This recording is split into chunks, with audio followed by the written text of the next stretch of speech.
අවසරයි ආදරණීය දුව පුතාට කැමති සිටින දෙමාපියන්ගෙන් අවසරයි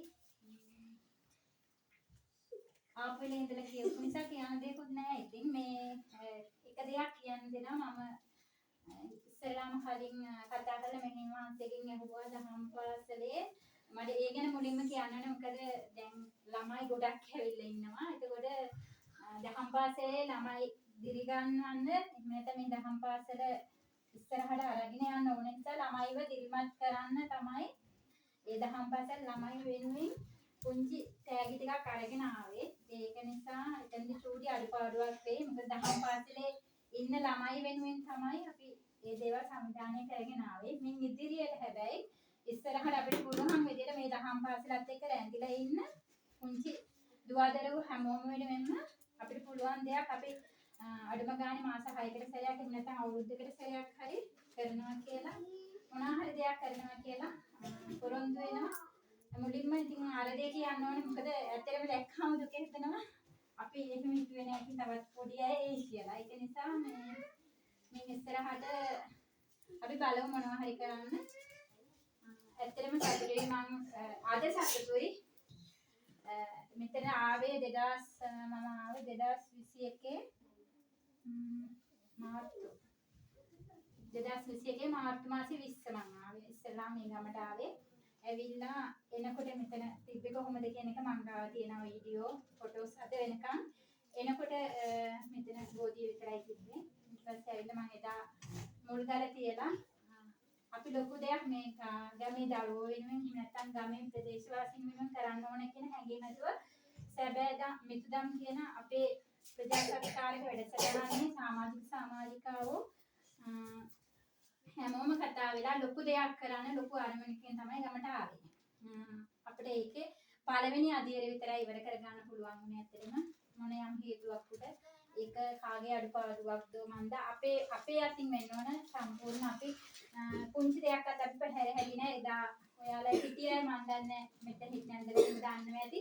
මං එදා කිව්වේ දිහටම හැමදේම මම කරා. ඒ වගේ මං එදා කිව්වා බුදුමැදුර වැඩි අවසන් කරනකොට දහම් පාසලක් පටන් ගන්නවා අපි. එදාට අපි අනිවාර්යයෙන්ම ඉස්සෙල්ලාම දහම් පාසලට එන ළමයින් ටිකට සුදෙන්දුම් රෙදි ටික මම දෙනවා කියලා. ඒ වගේම මට ළමයි 14කගේ නම් ලිස්ට් එක හම්බුණා.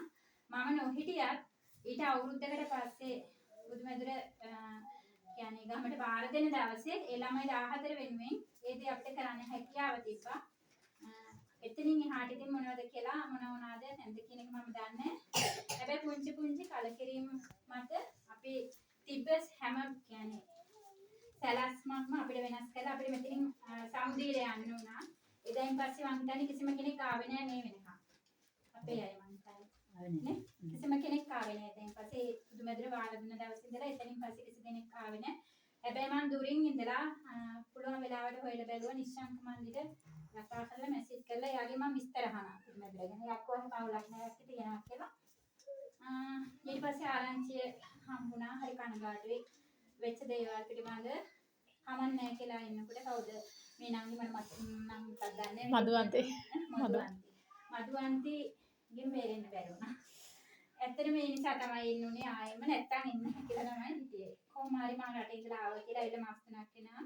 ආව කියලා ආරංචි ලැබිච්ච වෙලේ ඉඳලා අක්කෙන්න ඉන්න බලල යන්න වැඳලා යන්න අලුත් මෙහෙම මහන්සි කෙනෙක් ඉන්නවා ඉස්සර වගේ නෙවෙයි මෙහෙම වෙන එකක් නෑ කියන එයා තමයි ඇත්තටම කතා කරලා කිව්වේ. ඒ නිසා තමයි අද ආවේ.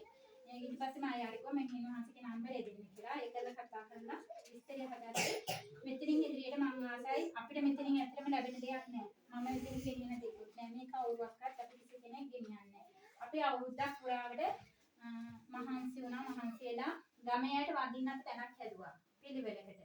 එතකොට ඒකට දෙස් විදෙස් සෞදියේ ඉන්න අය, කුවේත් වල ඉන්න අය, ඩුබායි වල ඔයගේ මැද පෙරදිග දුක් විඳින ගොඩක් අයගේ දාඩිය මහන්සියෙන් තමයි මේ දේවල් උනේ. මොකද එයාලා සල්ලි තියෙනවට නෙමෙයි ගිහිල්ලා ඉන්නේ පිට රටවල් වල සෑහෙන දුක් විඳිනවා.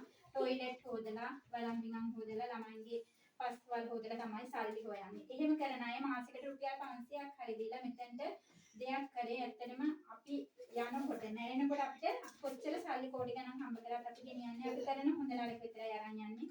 ඒ නිසා තමයි මම හරි කැමතිලා හම්පාසලක් වුණත් අපි එතනින් හිතන්නේ එතනින් අපිට හම්බ වෙන සහතිකයේ එහෙම නැත්නම් තරගයකට යෑම ළමයින්ට ওই දේවල් නිසා දහම් පාසලට එවන්නේ නැහැ කියන කතාව ගොඩක් දෙමව්පියන්ගේ වචන වලින් මට තේරුණා එන්නේ නැති අයගේ. එන අයගේ දෙමව්පියෝ ගැන ඇත්තටම ආඩම්බරයි. ඒ කිසි දෙයක් බලාපොරොත්තු නොවි ඒ ළමයි 11 දෙනෙක් ඉන්නවා මම හිතන්නේ. එයාලගේ අම්මලා එයාලගේ අනාගතේ එයාලා බලාපොරොත්තු වෙලා තියෙන ළමයින්ගේ හොඳ නරක දෙක. දෙමව්පියන්ට සලකන්න, වැඩිහිටියන්ට ගරු කරන්න.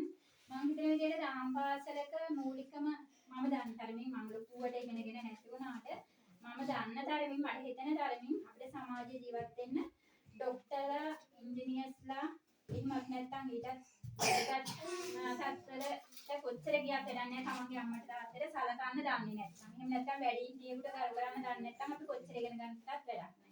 ඒක නිසා වෙන්න ඕනේ එකම දේ තමයි දහම් පාසලකින් අපි මම බලාපොරොත්තු වෙන්නේ මගේ දරුවෙක් නම් ඒ දේවල් ඉගෙන ගන්න. ඒක නිසා එකතු වෙලා කොහොම හරි ළමයි අහමකට ගන්න මේ ගමේ මෙතන ඉඳලා ගොඩක් දුරට යන කමක් නැහැ. මේ දහම් පාසලෙන් ගන්නේ.